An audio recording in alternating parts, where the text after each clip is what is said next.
የሐዋርያት ሥራ ምዕራፍ 16 ወደ ደርቤንና ወደ ልስጥራም ደረሰ።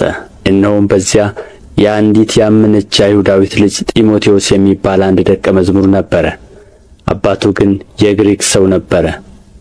ለእነርሱም በልስጥራንና በኢቆንዮ ያሉ ወንድሞች መሰከሩለት። ጳውሎስ ይህ ከእርሱ ጋር ይወጣ ዘንድ ወደደ።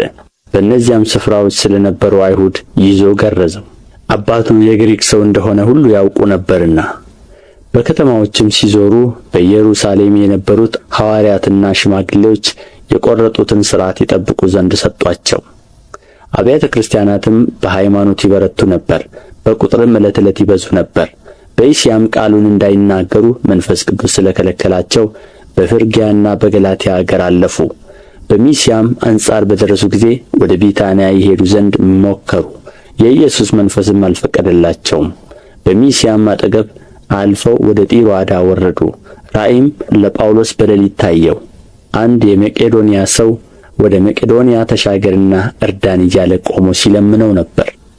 ራእዩንም ካየ በኋላ ወዲያው ወደ መቄዶንያ ልንወጣ ፈለግን፣ ወንጌልን እንሰብክላቸው ዘንድ እግዚአብሔር እንደ ጠራን መስሎናልና። ከጥሮአዳም ተነስተን በቀጥታ ወደ ሳምትራቄ በነገውም ወደ ናጱሌ በመርከብ ሄድን። ከዚያም ወደ ፊልጵስዩስ ደረስን። እርሷም የመቄዶንያ ከተማ ሆና የወረዳ ዋና ከተማና ቅኝ አገር ናት። በዚህችም ከተማ አንዳንድ ቀን እንቀመጥ ነበር። በሰንበት ቀንም ከከተማው በር ውጭ የጸሎት ስፍራ በዚያ መሆኑን ስላሰብን ወደ ወንዝ አጠገብ ወጣን። ተቀምጠንም ለተሰበሰቡት ሴቶች ተናገርን።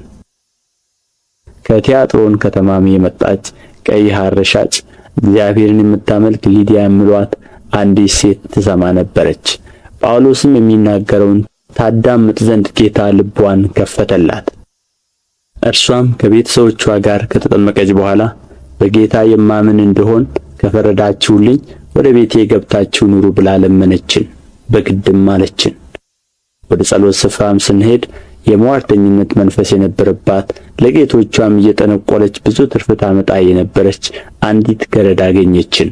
እርሷ ጳውሎስንና እኛን እየተከተለች የመዳንን መንገድ የሚነግሯችሁ እነዚህ ሰዎች የልዑል አምላክ ባሪያዎች ናቸው ብላ ትጮኽ ነበር። ይህንም እጅግ ቀን አደረገች። ጳውሎስ ግን ተቸገረና ዘወር ብሎ መንፈሱን ከእርሷ እንድትወጣ በኢየሱስ ክርስቶስ ስም አዝሃለሁ አለው። በዚያም ሰዓት ወጣ። ጌቶቿም የትርፋቸው ተስፋ እንደ ወጣ ባዩ ጊዜ ጳውሎስንና ሲላስን ይዘው ወደ ገበያ በሹማምት ፊት ጎተቷቸው። ወደ ገዢዎችም አቅርበው እነዚህ ሰዎች አይሁድ ሆነው ከተማችንን እጅግ ያናውጣሉ፣ እኛም የሮሜ ሰዎች ሆነን እንቀበላቸውና እናደርጋቸው ዘንድ ያልተፈቀደልንን ልማዶች ይናገራሉ አሉ። ሕዝቡም አብረው ተነሱባቸው። ገዢዎችም ልብሳቸውን ገፈው በበትር ይመቱአቸው ዘንድ አዘዙ። በብዙም ከደበደቧቸው በኋላ ወደ ወህኒ ጣሏቸው። የወህኒውም ጠባቂ ተጠንቅቆ እንዲጠብቃቸው አዘዙት። እርሱም የዚህን ዓይነት ትእዛዝ ተቀብሎ ወደ ውስጠኛው ወህኒ ጣላቸው። እግራቸውንም በግንድ አጣብቆ ጠረቃቸው። በመንፈቀ ሌሊት ግን ጳውሎስና ሲላስ እየጸለዩ እግዚአብሔርን በዜማ ያመሰግኑ ነበር። እስረኞቹም ያደምጡአቸው ነበር። ድንገትም የወህኒው መሠረት እስኪናወጥ ድረስ ታላቅ የምድር መንቀጥቀጥ ሆነ። በዚያን ጊዜም ደጆቹ ሁሉ ተከፈቱ፣ የሁሉም እስራት ተፈታ። የወህኒውም ጠባቂ ከእንቅልፉ ነቅቶ የወህኒው ደጆች ተከፍተው ባየ ጊዜ እስረኞቹ ያመለጡ መስሎት ራሱን ይገድል ዘንድ አስቦ ሰይፉን መዘዘ። ጳውሎስ ግን በታላቅ ድምፅ ሁላችን ከዚህ አለንና በራስህ ላይ ክፉ ነገር አታድርግ ብሎ ጮኸ። መብራትም ለምኖ ወደ ውስጥ ሮጠ። እየተንቀጠቀጠም ከጳውሎስና ከሲላስ ፊት ተደፋ። ወደ ውጭም አውጥቶ ጌቶች ሆይ እድን ዘንድ ምን ማድረግ ይገባኛል አላቸው። እነርሱም በጌታ በኢየሱስ ክርስቶስ እመን፣ አንተና ቤተሰቦችህ ትድናላችሁ አሉት።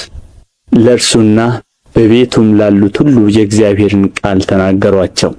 በሌሊትም በዚያች ሰዓት ወስዶ ቁስላቸውን አጠበላቸው። ያን ጊዜውንም እርሱ ከቤተሰቦቹ ሁሉ ጋር ተጠመቀ። ወደ ቤቱም አውጥቶ ማዕድ አቀረበላቸው። በእግዚአብሔርም ስላመነ ከቤተሰቦቹ ሁሉ ጋር ሐሤት አደረገ። በነጋም ጊዜ ገዢዎቹ እነዚያን ሰዎች ፍታቸው ብለው ሎሌዎቻቸውን ላኩ። የወህኒውም ጠባቂ ትፈቱ ዘንድ ገዢዎች ልከዋል፣ እንግዲህ አሁን ወጥታችሁ በሰላም ሂዱ ብሎ ይህን ቃል ለጳውሎስ ነገረው። ጳውሎስ ግን እኛ የሮሜ ሰዎች ስንሆን ያለ ፍርድ በሕዝብ ፊት ደብድበው በወህኒ ጣሉን፣ አሁንም በስውር ይጥሉናልን? አይሆንም፣ ራሳቸው ግን መጥተው ያውጡን አላቸው። ሎሌዎቹም ይህን ነገር ለገዢዎች ነገሩ። የሮሜ ሰዎችም እንደሆኑ በሰሙ ጊዜ ፈሩ። መጥተውም ማለዷቸው፣ አውጥተውም ከከተማ ይወጡ ዘንድ ለመኗቸው። ከወህኒውም ወጥተው ወደ ሊዲያ ቤት ገቡ። ወንድሞችንም ባዩ ጊዜ አጽናኗቸውና ሄዱ።